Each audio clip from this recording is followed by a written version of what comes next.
A very good afternoon to all my dear students. First of all, I wish your mothers a very happy Mother's Day. That was on May 10. Today it is 11. May all the mothers in the world live long. I hope you must have made them feel special in your own unique or different ways. They are special indeed. A perfect saying is there, as God could not be everywhere, so He created mothers. No one else can take her place. Not possible. She is the only one who loves us unconditionally. Well, keep yourself physically fit and mentally healthy. Follow a good timetable by giving time to all the necessary activities like studying, playing, exercising, and helping your mother, etc. So here we go with the explanation of the second lesson, The Adventures of Toto.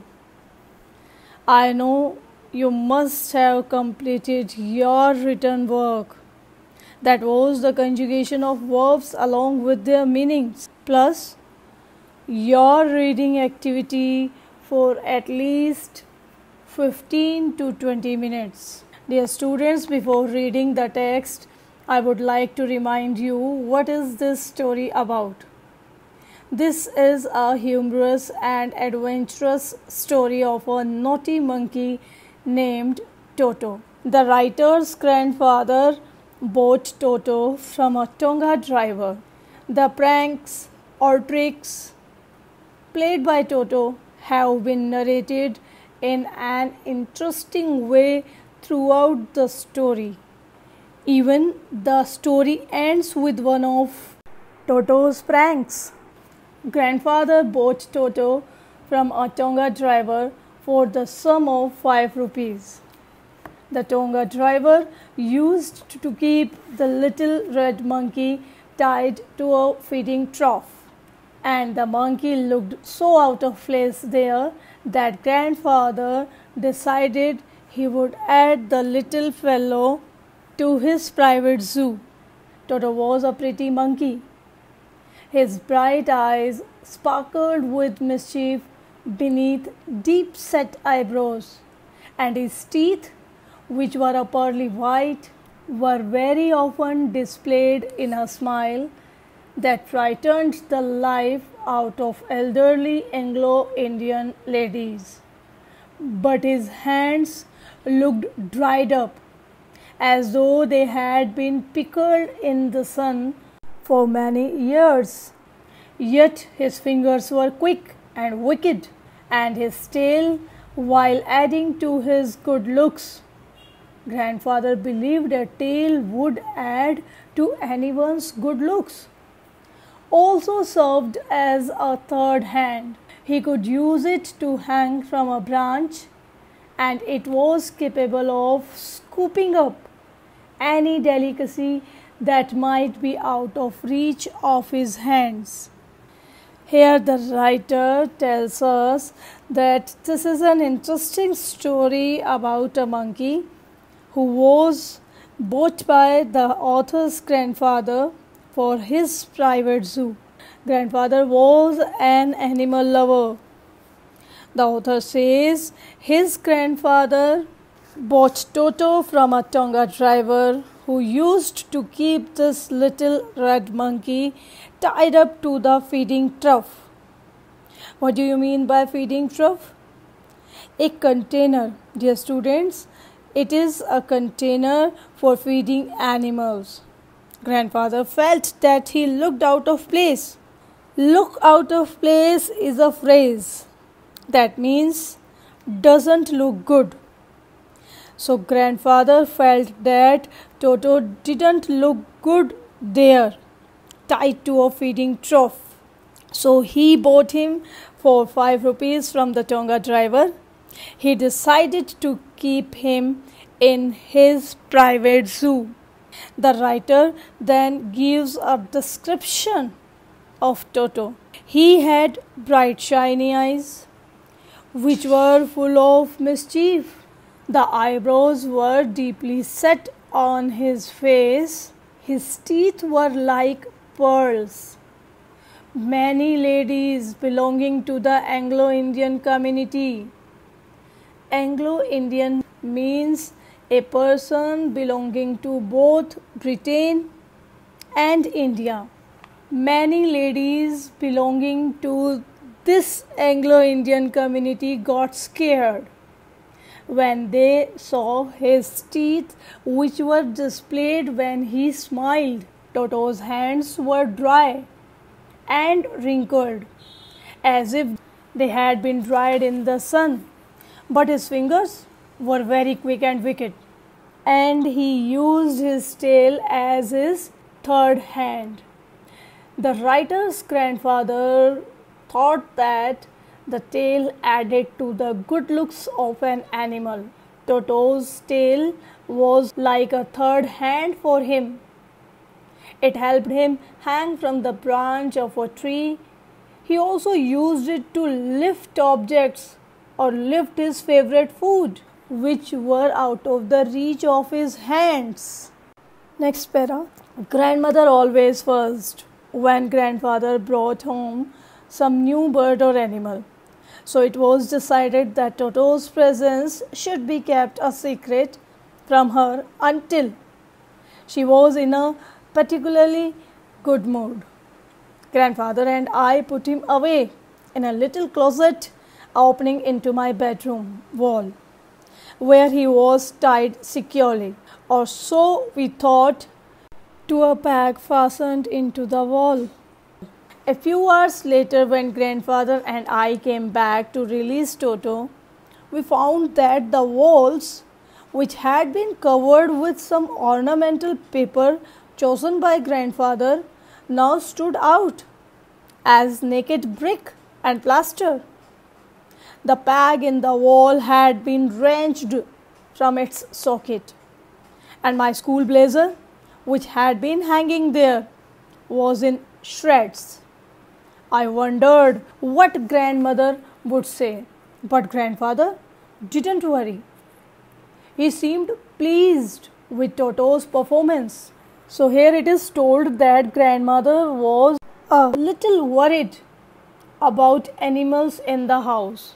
In fact, the writer's grandmother was against the grandfather's attitude of bringing new pets, birds and animals to home.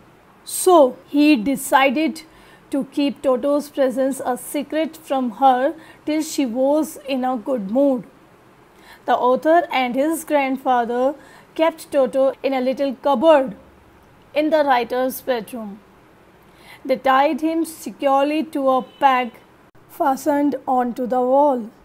After some time, when the writer and his grandfather went to release Toto, they found a shocking sight.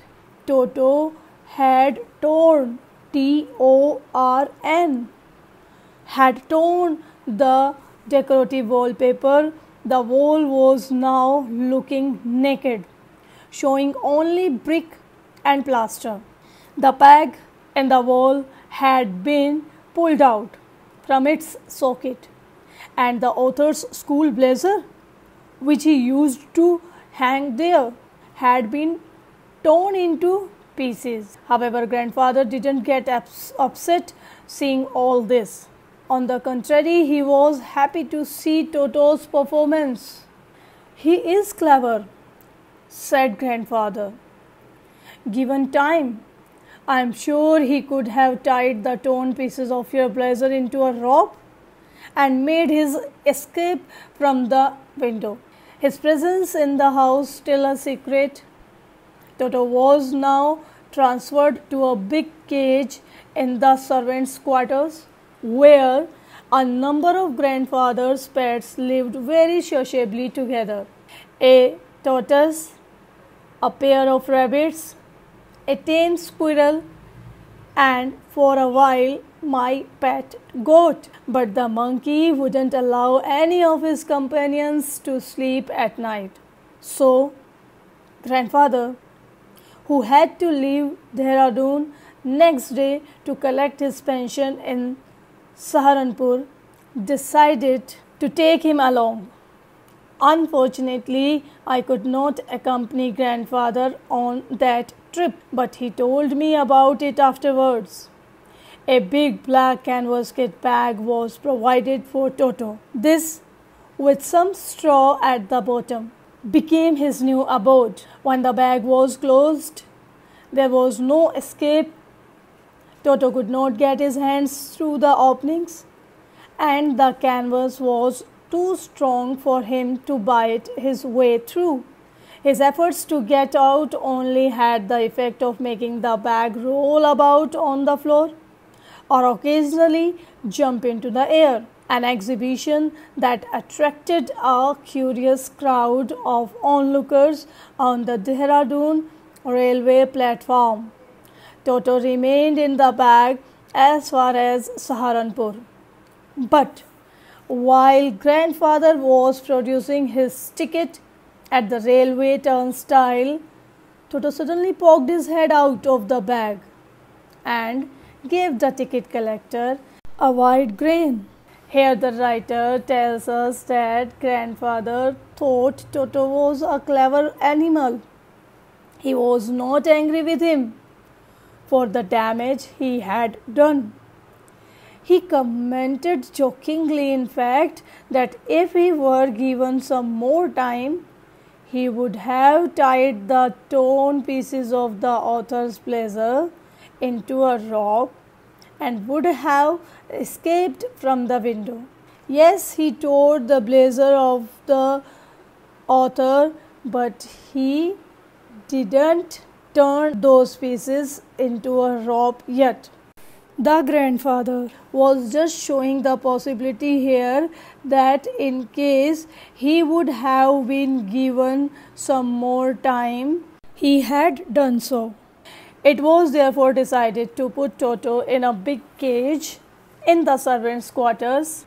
Here grandfather used to keep other pet animals, like he had a tortoise, a pair of rabbits, a tame squirrel, and a pet goat. But Toto was very mischievous. He would not let the animals sleep at night. He kept on irritating them. The next day, grandfather had to leave for Dehradun to go to Saharanpur to collect his pension. He decided to take Toto with him on that trip. The author couldn't accompany him, and so he was told the story of what happened on the trip. Later, grandfather took one big canvas bag, kept some straw at the bottom, and made a small home for Toto.